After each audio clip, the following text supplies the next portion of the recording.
शहजादा अकबर आणि आमची भेट अगदी मनाजोगती पार पडली.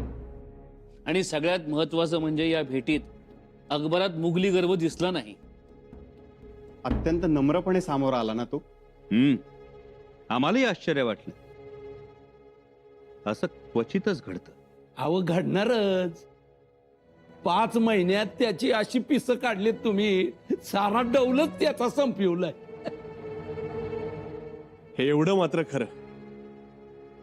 अहो कसंय का आल्या आल्या जर राज त्या अकबराला भेटलं असतं तर तो भाजलेल्या बोंबला सारखा ताटला असता. आणि आता कसंय हा? का आलास थांब, वाट बघ, जमल तेव्हा भेटू. अहो वाट बघून बघून ते भेंडाळून गेलं की अकबर. मानलं तुम्हाला राज, चांगली खेळी केलीत, आवडली आपल्याला. मामासाहेब, आमची खेळी तुम्ही अगदी अचूक ओळखली. आम्ही तुमची खेळी ओळखली आणि तुम्ही त्या अकबराची चाल ओळखली. मामासाहेब, आता त्याचप्रमाणे आपल्याला औरंगजेबाची चाल ओळखायला हवी. हो, आणि अत्यंत सावधपणे त्याच्याकडे लक्ष द्यायला हवं. बघितलं ना केवढं क्रौर्य सांगितलं त्या अकबरानं आपल्या बापाचं. अकबर जेव्हा सांगत होता तेव्हा आमच्या अंगावर शहारे येत होते. सिंहासनावर बसण्यासाठी 32 खून, छोटी मोठी माणसं, अगदी लहान लहान मुलं सुद्धा कापून काढली. केवढं हे क्रौर्य! बाप कैदेत, मुलं पराकांदा, मुली तुरुंगात, बेगमा सतत घाबरलेल्या. जर घरातली माणसंच सुखी नसतील तर हा कुठला शहनशाह आणि कशाचा शहनशाह? तरी सुद्धा किती अट्टहास, केवढा त्रागा! ते म्हणतात न व माग न पुढं न गोसावी रड, तशी गत आहे त्या औरंग्याची. माग पुढं नाही मामासाहेब, आता औरंगजेबाची दुखरी नस आपल्या हातात आहे. शहजादा अकबर, आणि ही आपल्यासाठी फार मोठी जमेची बाजू आहे. या अकबराला आघाडीवर ठेवायचा आणि औरंगजेबावर नाराज असलेले सरदार आपल्या बाजूने वळवायचे. वळणार महाराज, कारण औरंगजेबाबरोबर नाराज लोक खूप आहेत. शिवाय आणखी एक पराक्रमी धुरंधर वीर आपल्या सोबत आहे, राणा दुर्गादास राठोड. दुर्गादासजी आपली भूमिका राजपूतांना समजावून सांगतील. या लढाईत राजपूत आपल्या बाजूला असणं आवश्यक आहे.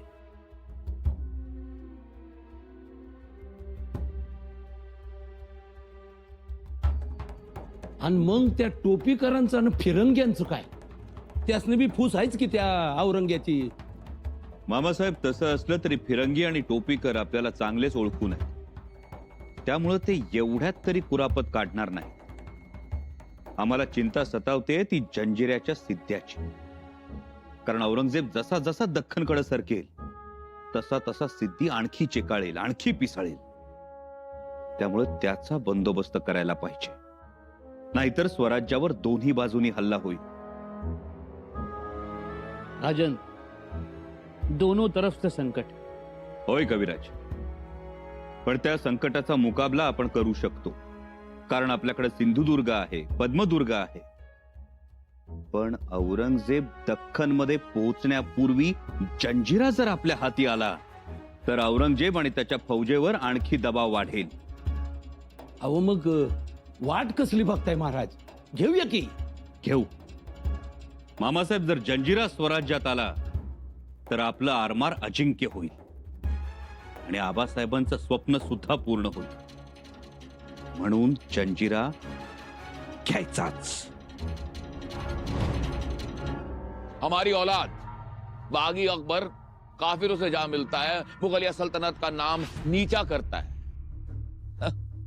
अरे जब खुद की औलाद में गैरत नहीं है तो दूसरों का तो हौसला बढ़ेगा ही ना. जो हुआ ये बिल्कुल अच्छा नहीं हुआ. लेकिन जहांपनाह, वजीर सल्तनत, जंग करने का वक्त आ ही गया है. अब खुद उतरेंगे जंग में. मुगलिया सल्तनत की खिदमत में एक और जंग सही. अबूजान, इस उम्र में आप? नहीं अबूजान, किस्मत किस्मत की बात है बेटी जीनत। अगर औलाद नादान निकले तो क्या किया जाए। हमारी औलाद नादान है, बेईमान है। हमारी किस्मत में लिखा है इस उम्र में जंग तो लड़े। अब्बू जान रेगिस्तान की रेत हमारी पुरानी महबूबा रही, वो भी भरी जवानी में।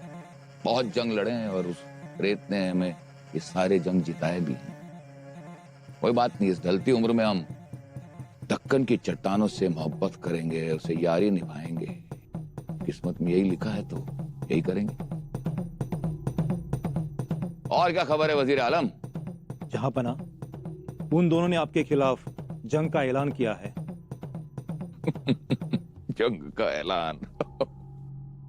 हाँ, काफिर संबा को आलमगीर औरंगजेब का सामना करना है। वो बागी अकबर को अपने काबू में कर सकता है, आलमगीर औरंगजेब को नहीं। या बात कुछ और। बेटी जीनत, तुम जानती नहीं शिवाजी किस तरह से आगरा से फरार हो गया था। तब से दक्कन पर हमारी नजर है। 2 साल से जंग की तैयारियां कर रहे हैं। दक्कन के हर गली, हर कूचे, हर मोहल्ले में हमारे जासूस फैले हुए हैं और संबा को रत्ती भर भी इसकी खबर नहीं है। क्यों वजीर आला? जी जहांपना। अब जंग की रफ्तार बढ़ाई जाए। अंग्रेज को शाही फरमान भेज दिया जाए। उसे यह हुक्म भेजा जाए कि उसे मुगलिया सल्तनत का साथ देना होगा। जहांपना, अंग्रेज हमारी बात नहीं मानेंगे। कसूर माफ। क्यों नहीं मानेंगे? संभाजी से अंग्रेज भी डरते हैं और फिरंगी भी डरते हैं। फिरंगी या अंग्रेज, कोई हमारा साथ दे या ना दे, हमें कोई फर्क नहीं पड़ता। अब्बू जान क्योंकि हमारे पास एक ऐसा बंदा है जो संबा को मात दे सकता है। कौन हुजूर? एक बहुत बड़ा मगरमच्छ। मगरमच्छ? कहाँ है? समुद्र में, किले में रहता है। किले में? कौन से किले में? जंजीरा। उसका नाम है सिद्दीक खैरियत।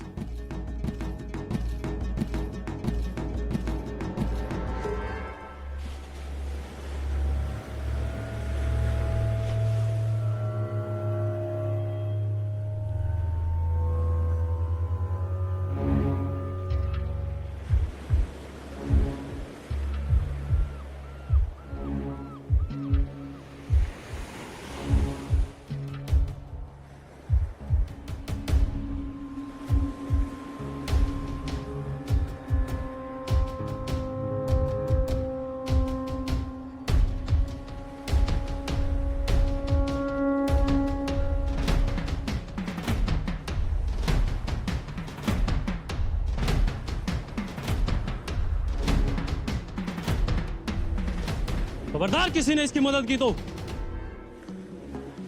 इससे भी बुरे हाल होंगे तुम्हारे।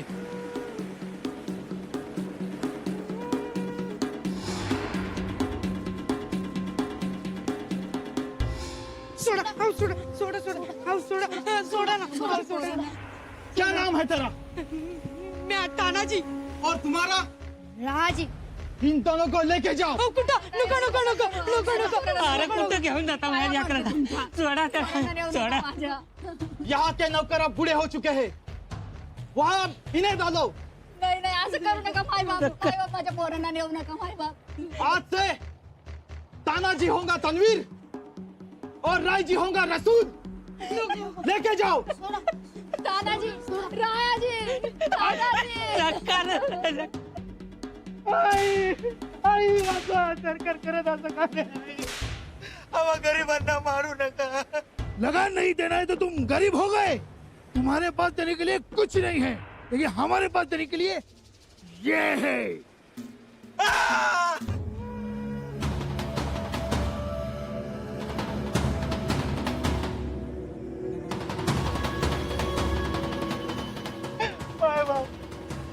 माय बाप वाचवा,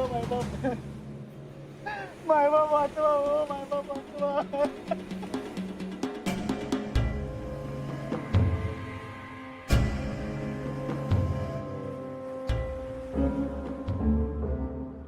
अहो राधा, अगं माझी बाय, काय करतीस? चल ना तू. अवा तुम्ही व्हा मोर. किती धावायचं? मी आता थांबते. अगं असं नको बाई करू राधा. पूर फुटल माझा. आणि जायचं कुठं? अगं शंभूराजांच्या स्वराज्यात जायचं. एकदा त्यांच्या स्वराज्यात गेलं ना की भ्या नाही, कळलं ना? म्हणूनच म्हणतोय धावा. चल तू, चल चल चल. रुक जाओ. भागने की कोशिश की तो है शमशेर. दया करा हुजूर, दया करा. माझी लेक आहे ती. लड़की तेरी मगर मालिक की हमारी है. चलो हटो. आई, बाबा, सोडा मला. सोडा. राधा, राधे, सोडा मला. चलो उठाओ. लड़की जवान है. राधा, राधा. मालिक सिद्दीक खैरियत आज हम पर खैरात करेंगे. चलो. नाही, सोडा मला. सोडा मला. राधा.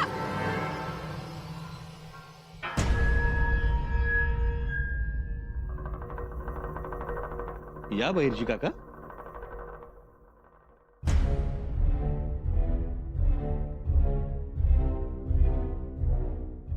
महाराज, गायक येतच नव्हते. बराच वेळ बाहेरच उभे होते. कारण बहिर्जी काका, तुम्हाला आमच्या मसनतीत येण्यासाठी कधी परवानगी लागत नाही, मग तरी बाहेर का उभे राहिला? बहिर्जी काका, काय झालं? बहिर्जी काका, अहो या, बसा. अहो बसा ना.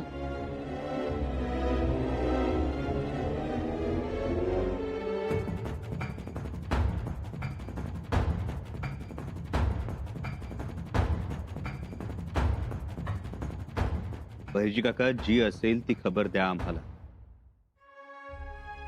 आमची ऐकण्याची तयारी आहे. काय सांगू, कसं सांगू? जीभ उचलणार नाही माझी.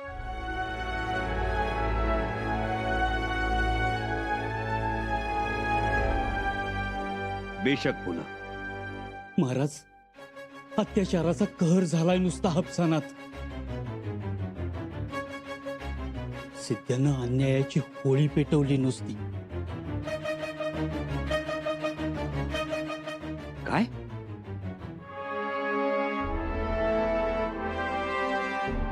होय महाराज, बघवत नाहीत असे हाल करत आहेत सिद्धेचे सैनिक. तरण्या बायका पोरींना उचलून जंजिऱ्यात घेऊन जात आहेत. बारक्या बारक्या पोरांना खच्ची करून खोजे बनवत आहेत. आणि जे विरोध करतात त्यांना त्यांच्याच घरात पुढे मेढ्याला बांधून आगी लावायला लागल्यात. अन्नाच्या तोही पिसाळलेल्या हत्तीसारखा. गरीब रयत पार हपकून गेली महाराज. त्या सिद्धेचा तर मी, महाराज आदेश द्या, नाही त्या सिद्धेला माडाच्या झाडाला बांधून सडकला तर नाव नाही सांगणार. महाराज, पण तो इतका उन्मत्त झालाच कसा? सिद्धी एवढा उन्मत्त होण्याचं कारण एकच, औरंगजेब. औरंगजेब स्वराज्याच्या रोखानं येतोय हे पाहूनच सिद्धीनं हा डर उत्पन्न केलाय. महाराज, माफी असावी, परंतु उद्या फिरंगी आणि टोपीकरी असंच डोकं वर काढतील. काढणारच. होय महाराज, काय तो लवकर निर्णय घ्या आता. आज तो इतका उत्मात करतोय, उद्या औरंगजेब जवळ आला तर तो 10 पटीनं उत्मात करील. आम्ही ते जाणून आहोत. या धोक्याची आम्हाला आधीच कल्पना होती, म्हणूनच जंजिरा घेण्याचं म्हणत होतो आम्ही. पण आता सिद्धी जागा झाला. निळोपंत, किनारपट्टीवरची आपली रयत सुरक्षित ठिकाणी हलवा आणि आपल्या राखीव फौजास जंजिऱ्याच्या दिशेनं पाठवा.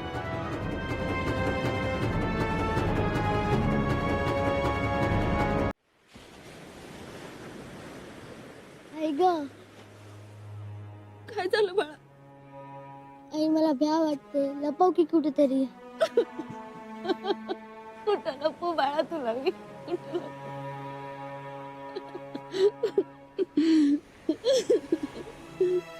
तुला पाठीला बांधून बुरजावरून उडी मारली तर खाली खोल खोल समुद्र आहे आणि इथे समधीकडे राक्षस आहे त्या नजर ठेवून आहे त्या आपल्यावर.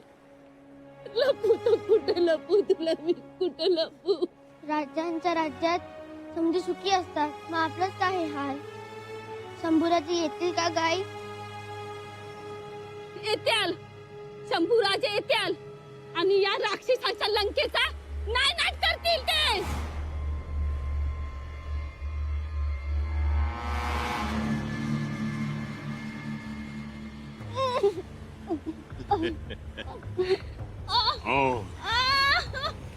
और चिल्ला, तुम्हारा संभाजी तुम्हें बचाने के लिए नहीं आएगा. और पुकारो तुम्हारे रहनुमा संभा को. ले जाओ इन्हें. सोड माझ्या आईला. तुम भी हो बड़े खूबसूरत हो.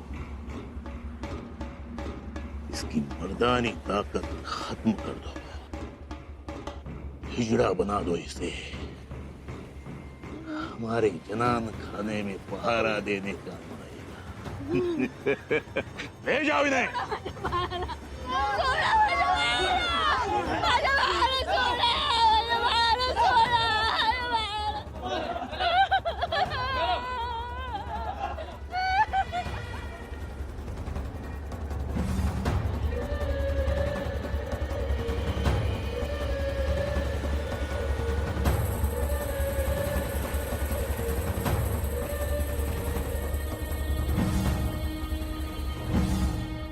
महाराज क्षमा असावी, परंतु फौज पाठवून आणि रयतेला सुरक्षित ठिकाणी हलवून आपण काय साधणार आहोत?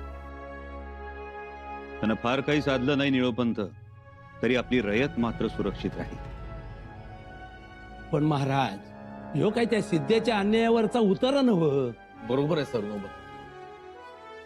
या सिद्धीवर काहीतरी ठोस उपाय केलाच पाहिजे.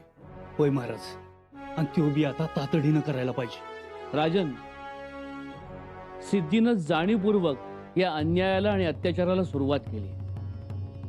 आपण म्हणताय त्याप्रमाणे त्याचा हा अत्याचार औरंगजेबाच्या येण्यास धरून आहे. औरंगजेब अजून लय लांब आहे. त्याआधीच या सिद्ध्याला आपण गनिमी काव्यानं जेरबंद करू शकतो. आमच्याही मनात तेच आहे. औरंगजेबाला अचानक गाठायचा. म्या गाठतो. माझ्यावर जबाबदारी सोपवा. मामासाहेब, आपण आपल्या फौजेचे 4 भाग करतो आहोत. त्यातली मोठी आघाडी तुम्हाला सांभाळायची आहे. तुम्ही नाशिक बागलाण प्रांतात असाल. ऐका माझं. मी निळोपंत, तुम्ही अहमदनगर परिसरात राहाल. आपल्याला मोगली फौजांमध्ये घुसून लांडगेतोड करायची. जी महाराज. राजन, सिद्धीचं काय? तो प्रश्न उरतोच. शिवाय जंजिरा घेणं ही सोपी गोष्ट नाही. हो, म्हणजे महाराजांनी 2-3 प्रयत्न केले, पण ते शक्य नाही झालं. लाय पाटील, दर्याखान सारंग, मायनक दादा. नाही खंडोजी, हे सगळे वीर आहेत, लढवय्ये आहेत, पण त्यांना जंजिरा घेणं शक्य नाही. कारण एवढा वेळ सैन्य आणि आरमार पाण्यात उभं करून ठेवणं कठीण. शिवाय त्यासाठी वेळ आणि दौलत गुंतवावी लागेल. जंजिरा घ्यायचा तर थेट झडप घालणारा, सुभेदार तानाजी मालुसऱ्यांची याद देणारा वाघाच्या काळजाचा बहादर हवाय. पान पोटात घुसून मारायचाय जंजिरा. मुठभर माणसांनिशी ते लय अवघड आहे. अवघड असेल मामासाहेब, पण अशक्य नाही. मुळीच नाही. कोणावर सोपवावी जंजिऱ्याची जबाबदारी? महाराज, माफी असावी, पण कोंढाणा सुभेदारांनी घेतला, पन्हाळा कोंडाजी बाबांनी घेतला, घोडखिंड बाजी प्रभूंनी लढवली, चाकणची गडी फिरंगोजीने झुंजवली. मान्य, ह्या सगळ्या गोष्टी अवघडच होत्या,